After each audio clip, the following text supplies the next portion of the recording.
Hello and welcome to Overtime Hockey Talk. I am Mark Paul. This is my co-host Justin Baker. Justin, we're back on the train here and getting out of the summer vibes where we do a show every 3 or 4 weeks. Yeah, miss seeing your face, man. Glad to be I back at it. know.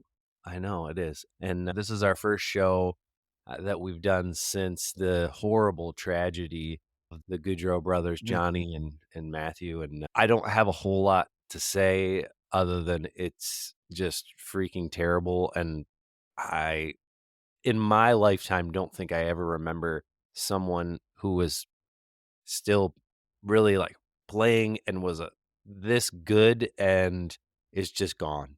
And it's horrible. Like from a hockey standpoint, horrible. From a family standpoint, unimaginable.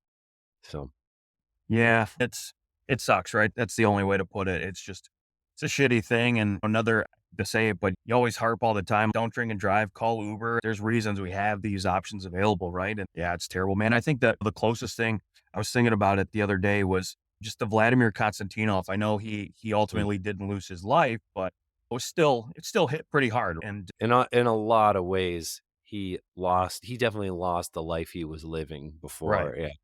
And as far as his hockey career, definitely ended in a flash. And I think he probably would have gone on to win the Norris. Maybe Lidstrom has one fewer Norris if it's not for that, but Maybe. 'cause he was a very underrated defenseman. But yes, of course, our hearts go out to the Goudreau's family, and at this point, we just hope that something can come out of what occurred that impacts people in a positive way, and I think we're seeing a lot of hockey players and people around the world showing a lot of love to their family, and it is cool to see how people rally around each other. You just wish that you didn't have to do that. So, Right. all right, we'll leave it at that, and we will move into our Central Division preview for the 2024-25 season. And no easy transition between that and talking about a preview. But we have the entire NHL to preview here before the regular season begins. So we are going to start with the Central Division and the we'll just go alphabetical order through the teams and talk about what we think about what they did in the offseason and where they're going. And ultimately, we'll give some predictions and maybe the order that we think the Central Division will end in. And here and there, some surprise things that we think will crop up. Maybe some players that you might not expect to make the team that may be able to slide onto the roster and make an impact. And also some guys that have had good seasons. And maybe we think, hey, this guy's going to slide off the bandwagon here a little bit. And different players hit 30, 35, and things can change real quickly. So let's start with the Chicago Blackhawks. They, once again, are maybe the easiest team to talk about in this division because I think once again, they are, if not the worst, they're likely to be near the bottom. Yes? Yeah, that's an easy prediction right there. I think if just looking at it, obviously we could talk all day about Utah. I think that's going to be a big focus with this division. But for me, really, Chicago's right there at the bottom. I think when you look at what other teams have done, and it almost seems like every team to me is going to almost take a step forward. Whereas I think Chicago, even though they added pieces, I just don't even see them taking a step forward. The only thing to talk about really with this team is Bedard. And that's really, yeah, Tyler Bertuzzi signed. They signed a couple other veteran pieces. Yeah, Pat Maroon comes in there, which like he's not moving a needle. He's just Pat Maroon is a good luck charm. That's really Yeah. all he. Like, a good guy in the room, but he is the four-leaf clover. He's the guy that he's the rabbit foot that you're hanging from your locker room door in hopes that he does something positive for your team. The decent little signings like Laurent Brossoit, I like that addition. 3.3 million bucks he gets paid. I think probably more than he would have gotten anywhere else. I'm sure that's why he went there. But yeah, he was good behind Hellebuck, and I think that he maybe looks at this as an opportunity to finally sneak his way into being a legitimate, at least A1B type of goalie. I think we've seen those flashes from him, Yeah. and he was good last year. He was, and I wouldn't listen, we all know Mrazek has a lot of health issues, right? He constantly gets injured almost every year.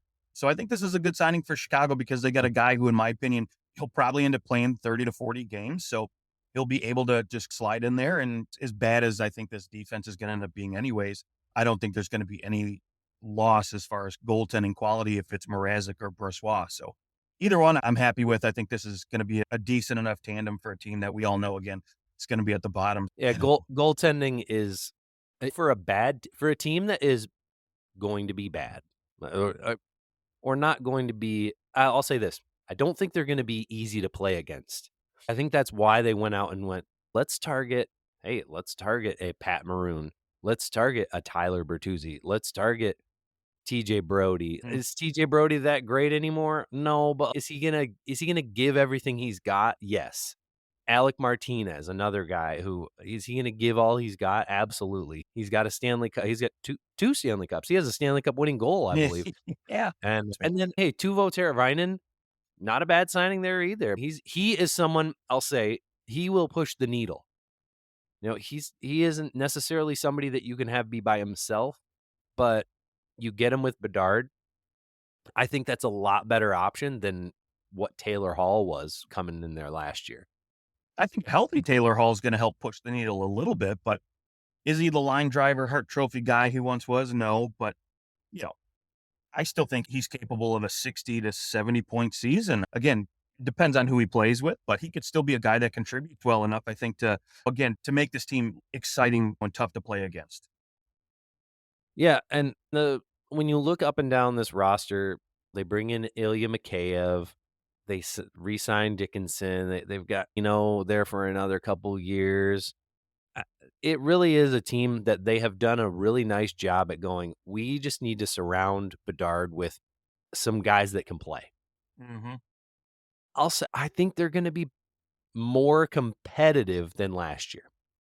That doesn't mean they're going to be better in the standings per se, but I do think that they'll be more competitive because of the players that they're surrounding themselves with. They've done a better job this year than they did last year in terms of the talent. Like Teravainen and Bertuzzi alone are that's those are two good players to bring in on the wing and to fill out your top six. Yeah. I'll be honest. They're not going to score a league low 179 goals next year. So they'll do a little better than that. Let's hope not. You'd think that's not gonna be the case, but they're maybe the issue isn't going to be, can the forwards score? The issue really is gonna be, who is going to pass the puck up to those forwards? Seth Well, Jones is it's I mean, only he's Seth Jones. is Seth Jones I was thinking about Seth Jones, trying to go, where is Seth Jo when he got traded to Chicago, there was still a lot of talk about who Seth Jones or is it Werenski who is driving that, and I think a lot of people lean towards Werenski. Seth Jones and Darnell Nurse, are they not in the same conversation? Like, if Seth Oh, Jones is no. on a good team, because let's face it, $9.5 million is a lot for a cap hit, but does it do anything having him there in Chicago? No, actually, it helps them because it gets them to the floor. But if he's on a good team, we're talking about how bad his contract is. Nobody's talking about it because he's in Chicago and it doesn't matter anymore. I agree. I don't think he's as bad as Darnell Nurse. But that contract, man, is not fun to look at. Again, if he's on another team, right? Yep, yep. And yeah, I don't look at Alec Martinez as a guy who's going to drive play from the back end. I definitely don't look at that way from TJ Brody. Brody, if there's any redeeming quality, it's just his ability to lock things up in the corner, but he's not moving the puck. Alex Vlasic, he can move the puck somewhat, but it's not as if he's somebody that is going to go out and grab you 50 assists over the course of a year. So I just don't know who's gonna move the puck for them.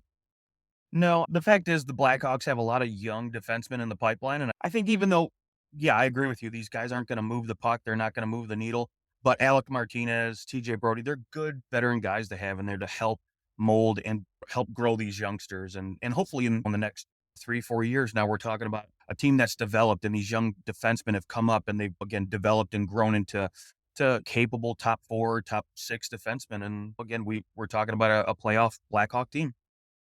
Yeah, the Athletic did rank Chicago with the number 1 prospect pipeline in the NHL, which is a Bedard on good this? and a bad it's a good and a bad list to be on. No, Bedard's not on the pipeline. He's already on the team. So, no, he doesn't count, but some nice guys that are gonna be coming up, Merrick Vanacker, and it's the Blackhawks are of course, you're gonna have a pipeline of players because you've been terrible. So, you're drafting high, those players are all ranked high, so yeah, the pipeline to me, there's been a lot of teams that, "Oh, they have the best pipeline. Watch how good this team's gonna be."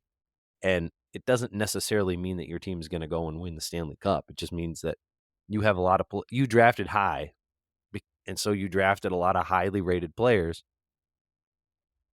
Anyways, Chicago Blackhawks, I think we're in agreement that they're gonna be definitely near the bottom of this division, but maybe more fun to watch, more There you go. competitive, and you just wanna see them score maybe an extra 40 goals, get up above that 200, 210 mark, and then you're probably winning an extra 4 or 5 games.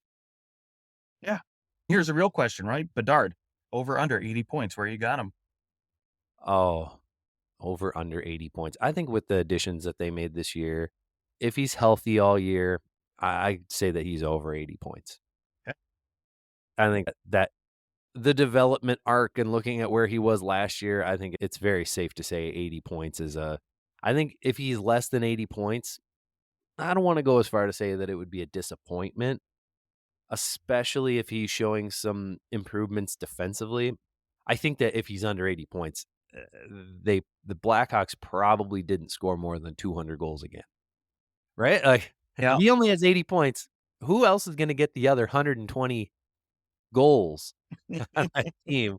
Not that he's getting 80 goals by any means, but Right. yeah. Yes, they would have to at 52 points last year, they won 23 games. I think an extra 5 wins with those 30 to 40 goals, and you look at it, like 290 goals against. That's a lot of goals against. Only what the Sharks, the Ducks, the Blue Jackets had more goals against than the Blackhawks. So it not with Brossoit, you get that second goalie in there who can play. Maybe you let in 20 less goals throughout the year.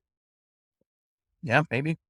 And if you can get 30 or 40 more the other way, you're looking at least a 5, but even a 10-game swing. Even with 33 wins, they're still only at 72 points, which still has them last place in the Central Division. Oh, they could be third to last in the Pacific, the way the Pacific was going, but well, okay. Let's move on from the Blackhawks, and we'll give a full prediction of the entire division, but let's go to the Colorado Avalanche. Ah, yes. Yes, the Avalanche are in a really is it like an awkward position because of what's going on with Nichushkin and Landeskog? Yeah. Like, those are 2 key cogs in your top 6, and I know Landeskog, it's almost like, well, he wasn't there last year, so, you're used to him not being there, but that's just, you're wondering, is he coming back? What's gonna happen here? I what do you think about what with Landeskog? What do you think? I've heard he's coming back. The rumor is that he's going to be available this season. Now, at what point? That's a whole nother question, right? I think they're trying to get him back for training camp so he can start the season with him. But I haven't been keeping up on it, if I'm being completely honest. I think regardless, you still have to plan around him not being available, just like you have to not plan on Nichushkin being available. And I don't know, again, if he's going to, once he gets out of the NHL assistant program, what his availability is going to be like or what kind of player he's going to be like. And then, of course, does the team welcome him back in the room as well? Obviously, Landeskog, right? It's an easy transition. You can start him off with some less minutes and just slowly work him back after being off for, gosh, feels like 5 years now. But with Nichushkin, you got to build back that trust factor too, right? And I think a lot of that gets a little easier because if you just show up, you go play, and you produce, guys will welcome you back in Yeah, for it. people can get over it. I don't the issue to me with Nichushkin is gonna be somewhat of a trust issue, Mhm. and whether or not I understand addiction is not a, "Oh, you're all better now," and you can say, "Well, you can't be mad at somebody because they struggle with something." But that's just yes, you can say that. It's just not rooted in reality. It doesn't mean you can't be angry at somebody, and it doesn't mean Right. that you never have to trust that person ever again. That's your right. Yeah. If you say, "Hey, I understand, like, this person's working on this," that doesn't mean that you have to want to be their teammate. You could say, "Hey, I'm rooting for you, but I can't have you in my life either." There are a lot of other people to consider, and the fact that this is not just the first time this happened, this is the second time that Right. this happened. I think that it would be fair if some player said, "I don't want him on the team. I don't trust that he's gonna be here. We're gonna rely on him all season, and what's gonna happen? We don't know." Unless Nichushkin is willing to put himself onto a leash and lock himself in a hotel room and, there's gonna be some people that don't trust him, and Lock I himself in a hotel room. you're not wrong that if a player starts to produce and they're doing well, guys will people have short-term memories. People will go, whatever, okay. He's putting up big points, he's helping us win. Let's see if this lasts." It doesn't mean that you necessarily believe that it's gonna last. You probably hope that it will, but that's a tricky situation Yeah. because it's the second time. If we're talking the first time that something happens, people are far more forgiving, and hopefully they can all figure it out, but with Landeskog, actually, they're going to be doing an Amazon docuseries, and Oh, he's one of the 10 players they're gonna be following. So he will definitely be back. If he's on board for some kind of documentary, then I'm assuming he'll be back. So for me, if he's back, you've got a healthy McKinnon and Rantanen and Nichushkin returns, which I don't think that Nichushkin has been cleared from the assistance program. no. So I think that that's going to just be seeing where that kind of all ends up. Maybe he starts the season on. I, I don't think that it's. Do you start the season on IR? Like, can you Yeah, go on you LTIR and not count against the cap? Yeah, that's right. yeah, but you don't get skipped, but the problem is for a Colorado team that lacks a lot of depth, they still can't spend that money because Right. you don't have any control when he comes back. Once the NHL Players Assistance Program clears you, that cap just starts right back up regardless if you wanna have him on your team or not. So, for a team Yeah, that because they can't trade him right now. That'll be it. Like, when he comes back, do they trade him? And let's face 6.125 for the next 4 years. It's a longer deal. He's only 29, so the deal ends when he's 33. At $6,000,000, maybe you go somewhere else. It's not as if he's a bad player. Like, it's not as if he just got bad at hockey. he's good, he puts up almost a point per game, He's valuable, and I think if you can bring him back into the fold, I think he's probably more valuable to you at this stage of Colorado's this iteration of the Avalanche. You need high-level players. You're not gonna trade Nichushkin and bring back another high-level guy. You're gonna trade Right. Nichushkin and Get a what? prospect. Maybe get a prospect, maybe like a second round pick. Like, no We're bad lucky. teams giving up their first round pick. Maybe a second round pick, maybe a better team. You trade them to a team in the Eastern Conference that has some space that isn't worried about their first round pick. Maybe they're willing to trade a first round pick to I try wouldn't and take that chance. sneak them. Yeah, but you look at the East and you go, now, what if Boston is willing to trade a first round pick and go up? I can't see it happen. You're right. I can't see it Yeah. too. Maybe Maybe Washington. Utah. Utah could be the one team just because they like to make splashes, I think Yes, their but I owner don't wants think they're their trading a people. first round pick. Mm, no. Because they'll know, hey, we're not projected to be there. Maybe they make maybe we make the playoffs is like, "Uh, maybe we can make the playoffs." Like, it's a very Definitely everything. it's definitely top 10 protected if I'm trading it, that's for sure. Yeah, okay, that's Yeah. and that's fair. Like a team like Carolina, they could use a guy like Nichushkin, right? Yeah, Rod Brind'Amour would, I don't know, maybe do some things, but anyways, he can't be traded, and, probably not. until he returns, and we'll find that out. The other thing that is going to be up for a discussion is gonna be Mikko Rantanen. He's only Mm, 27. He's about to be a UFA at the end of the year. He's at 9.25 million, and, yeah, I would say that he's definitely due for a raise. So, yeah, Colorado's gonna have to figure that one out, and that deal has definitely what was that? A 6-year deal at 9.25, and that deal has it's worked out, I'd say, for both player and team. It was a good deal at the time. It remains a good deal. It's not like nobody's getting ripped off, nobody's getting huge benefits, but I'd say that next year, we're looking at William Nylander kinda money. I was gonna say Artemi Panarin money, right? That I 11 mean, plus okay, yeah, million. like Yeah, 11, yep, which is I think that's what Nylander's at 11. yeah. Mhm. So, yeah, I you're looking at least that, and now maybe he's willing to go 10-5 or something like that for on an 8-year deal. Yeah, we'll consider the fact that if they signed him to an 8-year deal, he'd be, what, 36 at the end of it? And even on an 8-year deal, I think he'd probably want 11. So, that's gonna be a tough deal for Colorado, and he can sign an extension now. Well, so you gotta maybe be asking the question, what's Colorado thinking here?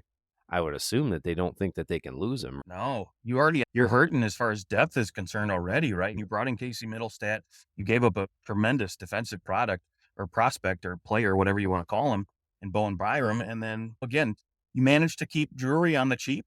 And so that just to me is already proof that you're struggling cap wise to maintain depth because you have guys like McKinnon and Rantanen and Landeskog who are going to eat up a ton of cap space, and you just don't have the money to bring in guys to replace him. So if you lose a guy like Rantanen, you're not going to go out in free agency and sign No. somebody to replace him. So it's going to be a hit, and you can't even. I would argue to say that even if you sign two guys at 5 and 5, you're still not going to replace that productivity.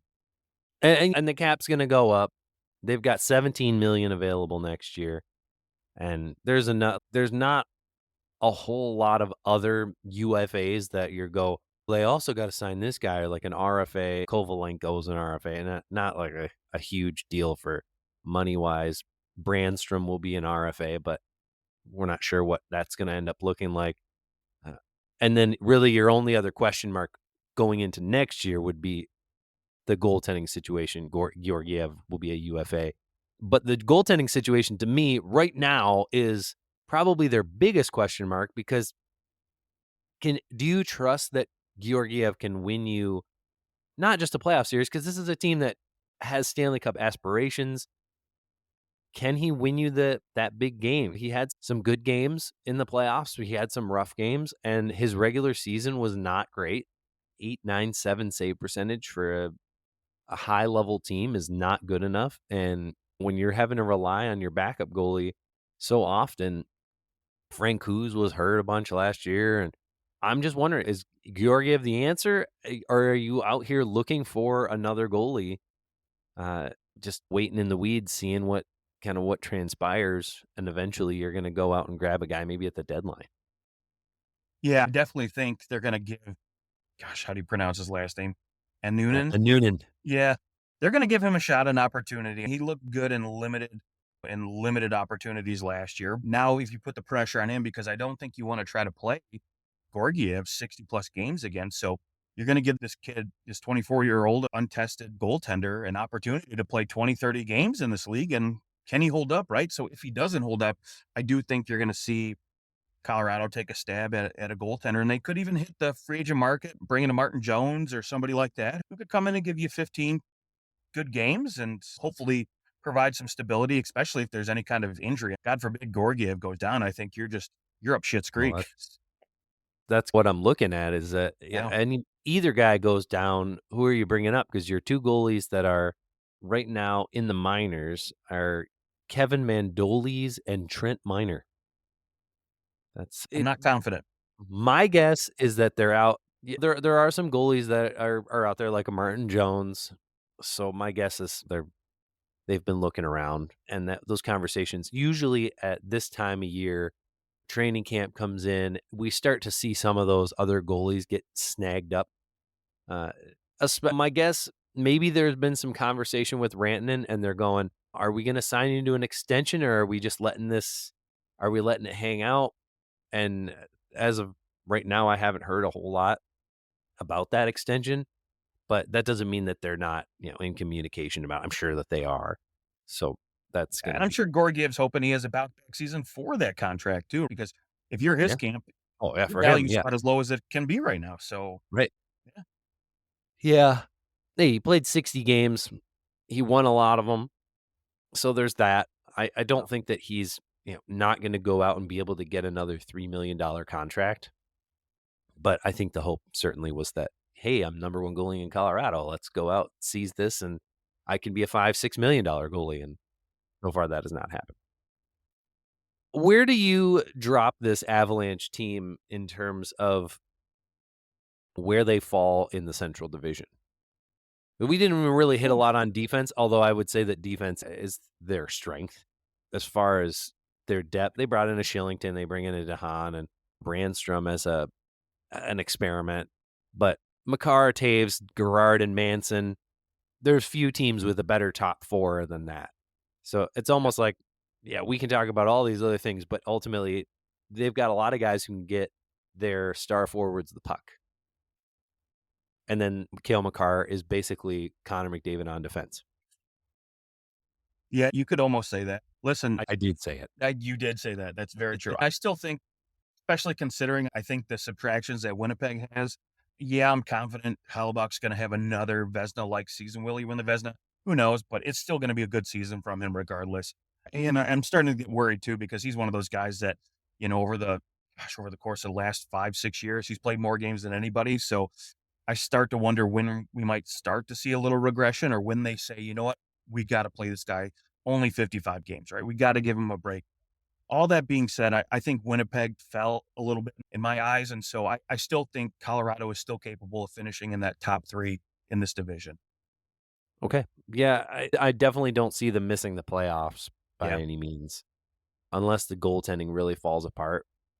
But I think it's more likely that Georgiev bounces back a little bit and has a little bit better of a regular season if he's not playing as much. Let's limit him to 50 games and then see what else can come in there. I just think they're just too dynamic offensively not to be in the conversation. And and if Nichushkin comes back and you just add Landeskog and he's healthy and he actually can, if he's just a shell of himself, it might be tough to watch, but it doesn't sound like that's the case. So I think that, hey, you didn't have your captain all last year and now he's back. So that's a big boost. All right, let's go to the Dallas Stars. Definitely one of the favorites for the division once again. And I had a pretty decent season last year. And they find themselves in this similar position. They didn't have to go out and do a whole lot in terms of, it's not like they had to give anybody huge deals, or there wasn't a ton to do for the Dallas Stars this offseason as they prepare for what is going to how their team's going to be shaped over the next 3 years, because hey, Jamie Benn's a UFA at the end of this year, and that's a Mm. huge anchor to take off. Doesn't mean that he won't stay, but he won't be eating up $9.5 million of the cap, and that's they bring back Duchesne's still there at $3 million. Dadonov's still there. Wyatt Johnson, he will be an RFA at the end of the year, so he'll get a big deal. There's going to be some reorging of where guys fall in terms of the salary cap structure, but hey, walking into this next year, the Dallas Stars look pretty similar to what they looked like last year, other than Joe Pa retires. Mm. Yeah, that's a big loss, not only just from a production standpoint, just from a locker room standpoint, right? But I think, again, this Dallas Stars team, they're very well built. They have great leadership in that locker room already. And yes, losing a guy like Joe Pa is going to suck, but I think they've got enough guys in there that are leaders, like Jamie Benn, for example. They'll be fine. They're a well-run organization. They have a great culture there, and winning doesn't hurt, right? So they've got guys who know how to win there. They went out last year and beat Vegas in the playoffs, which I thought were the 2 best teams in the Western Conference, and somehow that's why I hate the current playoff format. They ended up playing in the first round, and it turned out to be a great series. But for me, I'm interested to see how this back end plays out because right now we've got Harley not re-signed. He's an RFA still, no contract in place. I think they'll eventually get something done, but if you start missing training camp, history has shown us that guys that, Yep. again, hold out on contracts and miss training camp, they just have a shitty year. So Yep. when you've got to rely outside of Miro Heiskanen, you've got Matt Dumba who joins in there, Brendan Smith on the back end. Essa Lindell, I'm just meh, and he's an okay number 4 defenseman. Outside of that, you don't have much. How are these new Yeah, it guys didn't on I was gonna say I really didn't love the 2 defensive signings this offseason for Lyubushkin and Dumba.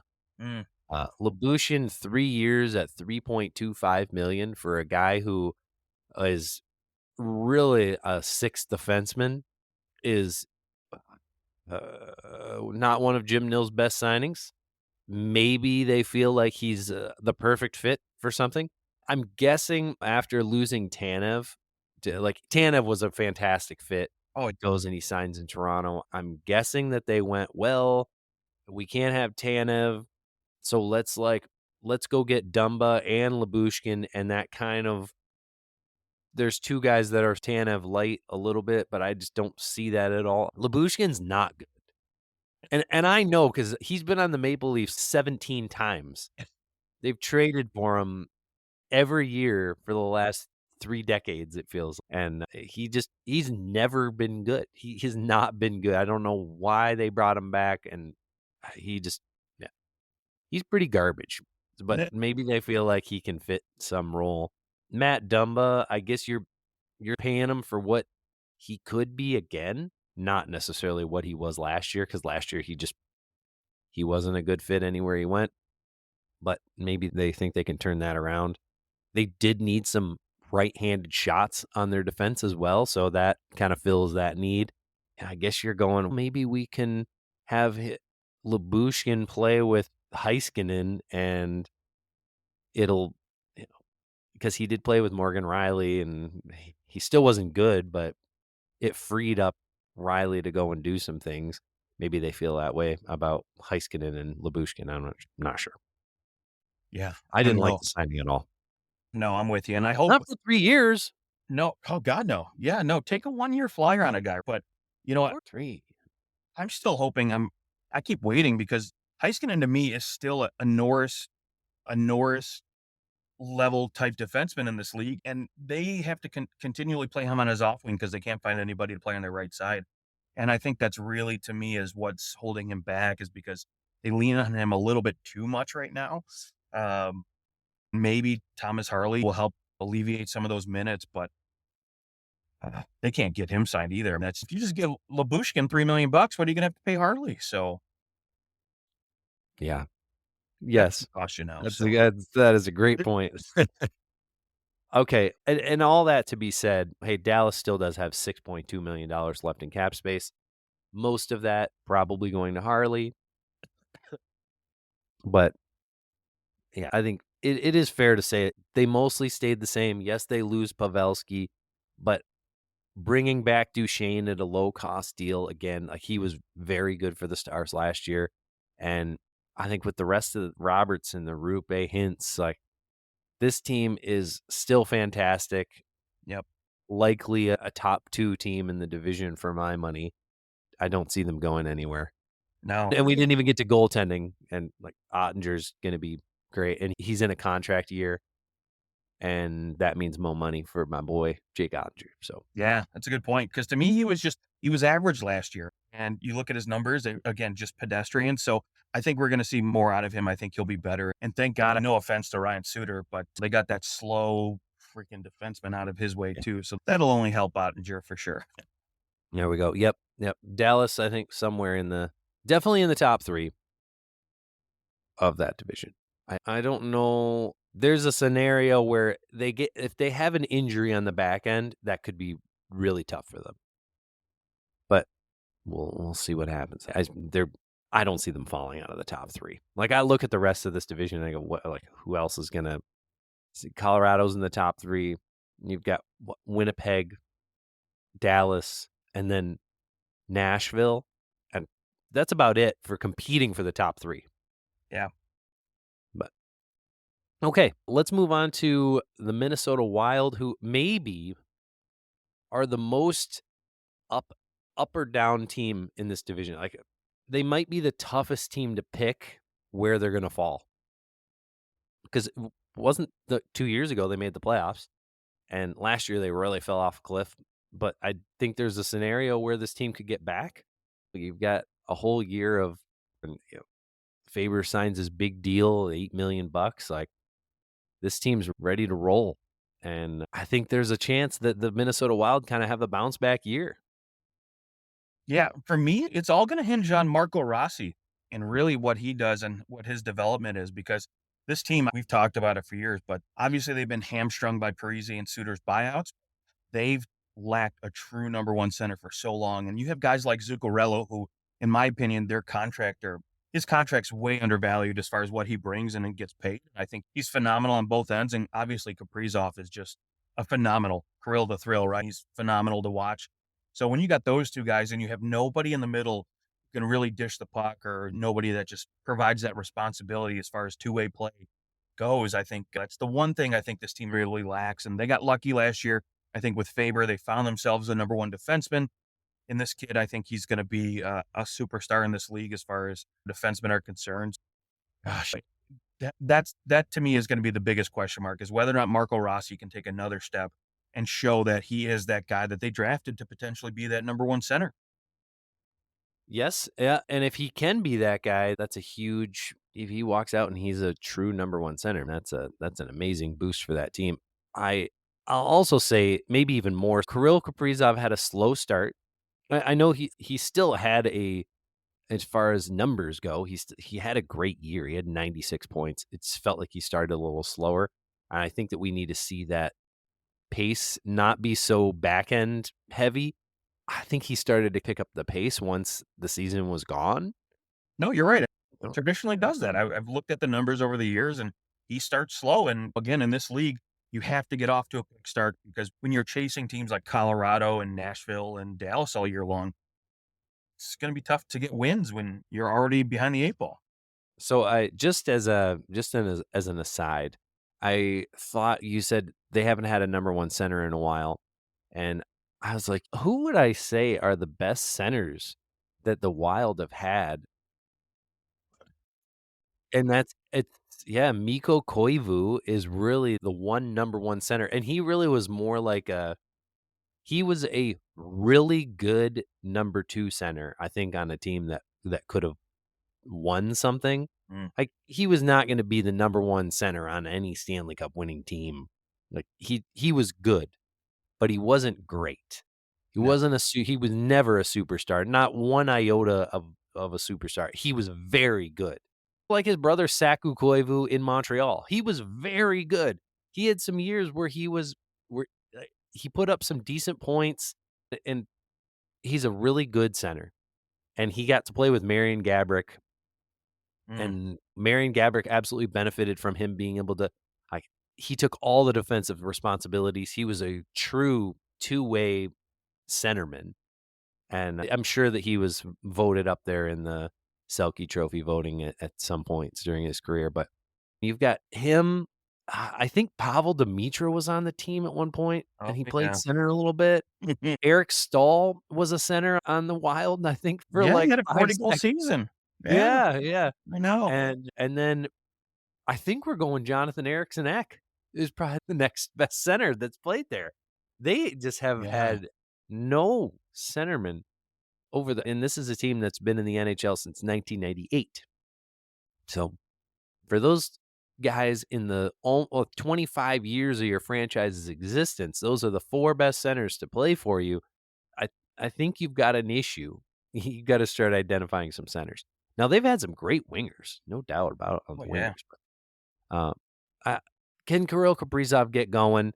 And from a goaltending standpoint, let's Philip Gustafson, can he find himself again and be who he was 2 years ago? And Marc-Andre Fleury fill in the rest. Is Fleury gonna come back and still be serviceable?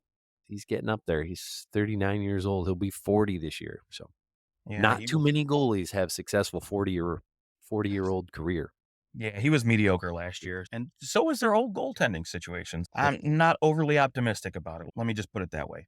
All right. Yeah, their top 6 is fine. Boldy, I think Boldy takes a step. I think Faber takes a step on the back end, and then we'll see if Marco Rossi can. And if some things fall into place, if players have really good years and their younger players take big steps, I think there's a chance they could be a wild card team. Because more or less because I think St. Louis is like sounds like St. Louis is shopping some guys. They might take a step back. I don't know that Utah is still very good. Chicago's not very good. And there might be a window there.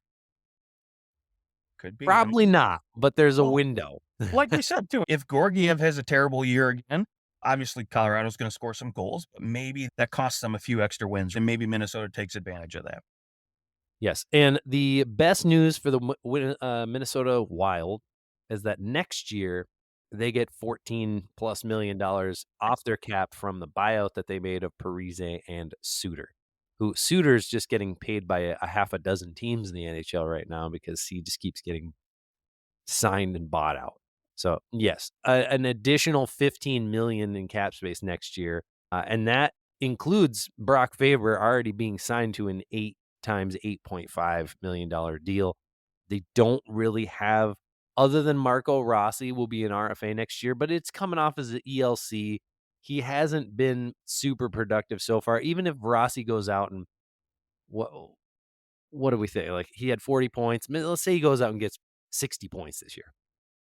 He's still probably not getting more than like six 6 million on like a little short-term deal Yeah. because you're gonna go, "Hey, yes, you had a 60-point season, but let's see you do it again Mm, before we sign you to a huge deal." So I would suspect some kind of bridge deal unless he's out absolutely fantastic, and in which case that does leave the Wild some room to go out and do some things in free agency next year. That's where they are. They're just like a sitting duck. They have to wait and see, but I think there's a shot that they'll be more interesting this year agreed. because of the progress that their young players made last year. All right, so we have done the first 4 teams in the Central Division, and I think we'll stop there. You can head over to the next episode. We're gonna post these at the same time, so you can head over to the next episode for the second half of the Central Division preview. That'll be the Nashville Predators, the St. Louis Blues, Utah hockey team. I know the hockey club and the Winnipeg Jets. So go over, listen to the next episode. Thanks for listening. Don't forget you can find us on Twitter and or X and Instagram, TikTok at OT Hockey Talk, and we'll see you at the second half of the Central Division preview.